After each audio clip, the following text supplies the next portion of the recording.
Doctor Shankarrao Chauhan के मुजस्समे से भाग्यनगर की सड़क की हालत नेहायत खस्ता हो चुकी है। हर तरफ सिर्फ गड्ढे ही गड्ढे नजर आते हैं। दरमियान में बनाई गई ड्रेनेज लाइन की वजह से इस इलाके में अक्सर मामूली हादसे होते रहते हैं।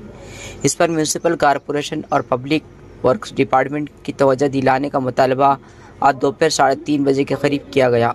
डॉक्टर शंकरराव चौहान मुजस्समे से भाग्यनगर तक का इलाका तालीमी मरकज़ बन चुका है। इस रास्ते पर लॉ कॉलेज, यशवंत कॉलेज, सरकारी polytechnic college, Mahatma Phule school, Savitribai Phule school और फार्मेसी कॉलेज वाक़ है, जिसके बाद रोज़ाना हज़ारों तलबा इस सड़क से गुजरते हैं। सड़क की हालत की वजह से हादसात की शरह में इजाफा हुआ है और इससे सड़क से भारी गाड़ियाँ भी कसरत से गुजरती है, जिससे शदीद हादसात का खदशा बढ़ गया है। तलबा की जान को ख़तरा लाहक हो गया है। इसलिए मुताल्लिक़ा महकमों, जिनमें municipal corporation, public works department और पुलिस इंतज़ामिया शामिल है, उनसे फौरी कार्रवाई करने की अवाम ने अपील की है। जब इस मसले पर मुताल्लिक़ा महकमे से रब्ता करने की कोशिश की गई तो किसी से भी रब्ता ना हो सका। अब देखना यह है कि इंतज़ामिया इस संगीन मसले की तरफ कब तवज्जो देती है। इस पर सबकी नज़रें लगी हुई है। सर्वांना क्रांतिकारी जय भीम। मी निवृत्ती पिराजी गायकवाड। सध्या मी महानगरपालिकेच्या हद्दीमध्ये राहतो, गेल्या अनेक दिवसापासून राहतो आणि महानगरपालिकेच्या हद्दीतील रस्त्यांची अवस्था अशा प्रकारची झाली की ते सांगता येत नाही। तर मी साधारणतः आज प्रवास करत असताना शंकरराव चव्हाण पुतळा ते आनंदनगरचा जो मार्ग आहे, महात्मा फुले शाळा, त्या समोरील भाग, त्या ठिकाणी अनेक मोठ्या प्रकारचे क्लासेस वगैरे चालतात। त्या ठिकाणी रस्त्याची अवस्था इतकी दयनीय झाली आहे। त्याच्याच बाजूला सार्वजनिक बांधकाम विभाग आहे, प्रशासकीय महानगरपालिकेची व्यवस्था आहे। हे महानगरपालिका असेल, सार्वजनिक बांधकाम विभाग असेल, यांचं ह्या रस्त्यापासून एवढं दुर्लक्ष का? आणि दुसरी गोष्ट, त्या ठिकाणाहून रस्ता पूर्णच्या पूर्ण उकळून रस्त्यावरील जे ड्रेनेज लाईन आहेत, ते ड्रेनेज लाईन ऑटोमॅटिक वर येतात आणि विद्यार्थी गाड्या, मोटरसायकल, सायकल चालवत असताना दुर्दैवाने त्यांचा अपघात होतो आणि छोट्या काही क्लासेसच्या विद्यार्थ्यांना दुखापत होण्याची सुद्धा भीती आहे। तर त्या ठिकाणी दिवसा ढवळ्या अवजड वाहनांचा प्रवेश होतो। शहरामध्ये अवजड वाहनांना प्रवेश बंदी असताना सुद्धा दिवसा ढवळ्या या स्थानिक पुढाऱ्यांच्या असतील, इथल्या मोठ्या लीडरांच्या असतील, तर अशा लीडरांचे मोठमोठे हायवा वगैरे दिवसा ढवळ्या या ठिकाणाहून चालतात आणि स्थानिक पोलीस प्रशासन असेल, यांचा कोणत्याही प्रकारचा दबाव राहिलेला नाही। तर आमचं म्हणणं काय आहे की या ठिकाणी हा एरिया म्हणजे शंकरराव चव्हाण पुतळा ते महात्मा फुले शाळा, त्या समोरील भाग हा एज्युकेशन कॅम्पस एरिया म्हणून ओळखला जातो। तर ह्या एज्युकेशन कॅम्पस एरियामध्ये जर अशी अवस्था असेल, आपण म्हणतो की विद्यार्थी जीवन हे विद्यार्थी हे उद्याच्या देशाचं भविष्य आहेत, तर आपण जर भविष्यासोबत खेळत असाल तर उद्याचं भविष्य कसं काय घडणार?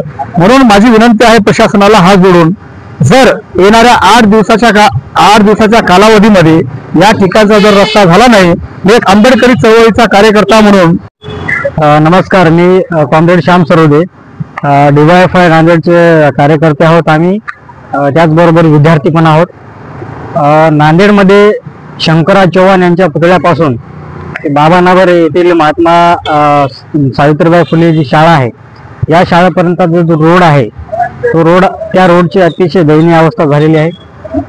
या रोडवर जर आपण पाहिलं तर लॉ कॉलेज आहे, शंकरराव चव्हाण यांचा स्मारक आहे, त्याचबरोबर शासकीय तंत्रनिकेतन महाविद्यालय आहे आणि नांदेडमधलं जे सगळ्यात चांगलं कॉलेज म्हणून ओळखलं जाणारं जे सुप्रसिद्ध कॉलेज आहे ते म्हणजे यशवंत कॉलेज या ठिकाणी आहे, या रोडवर आहे।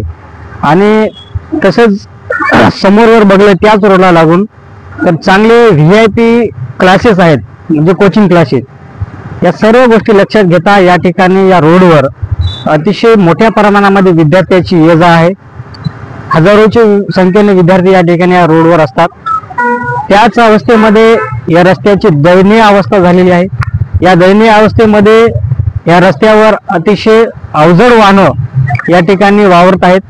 अधूनमधून आपण बघतो तर या वाहनांची मोठ्या प्रमाणामध्ये ये-जा होत आहे। त्याचबरोबर या वाहनांवर प्रतिबंध घालण्यासाठी पोलीस प्रशासनाला आमची विनंती आहे की आपण या ठिकाणी व्यवस्था केली पाहिजे। त्याचबरोबर हा जो रोड आहे या रोडची जी दयनीय अवस्था झालेली आहे, मोठ्या प्रमाणात खड्डे आहेत. या खड्ड्यावर जर आपण पाहिलं तर विद्यार्थ्याचे जे ऑक्सिजनचं प्रमाण आहे ते अपघाती प्रमाण वाढलेले दिसून येत आहे. या सगळ्याला जर आपल्याला नियंत्रण आणण्यासाठी महानगरपालिका आणि पोलीस प्रशासन तसेच सार्वजनिक बांधकाम विभागाचे जे काही प्रशासन असेल यांना आमची विनंती आहे की आपण या तिकडे जाणीवपूर्वक दुर्लक्ष करत आहात का, हा आमचा प्रश्न आहे. आणि जर तुम्ही जाणीवपूर्वक दुर्लक्ष करत असाल तर या ठिकाणी एखादा अपघात झाल्यावरच याकडे तुम्ही लक्ष करणार आहात का, हा एक आमचा प्रश्न आहे. म्हणून आमची अशी विनंती आहे सार्वजनिक बांधकाम विभाग, महानगरपालिका प्रशासन आणि पोलीस प्रशासन यांना विनंती आहे की आपण याकडे तात्काळ लक्ष देऊन या रस्त्याची दुरुस्ती करण्यात यावी. त्याचबरोबर अवजड जे वाहन आहेत यांना तात्काळ प्रतिबंधक आपण लावून या ठिकाणी अवजड वाहनांना प्रवेश दिला जाऊ नये, अशी आम्ही आमच्या या युवा संघटनेच्या माध्यमातून एक विद्यार्थी म्हणून आम्ही मागणी करत आहोत. इनकलाब जिंदाबाद, लाल सलाम, जय भीम. नांदेड़ की सियासी, समाजी, माशी और अवामी खबरों के साथ इश्तिहारात के लिए हमसे राब्ता करें.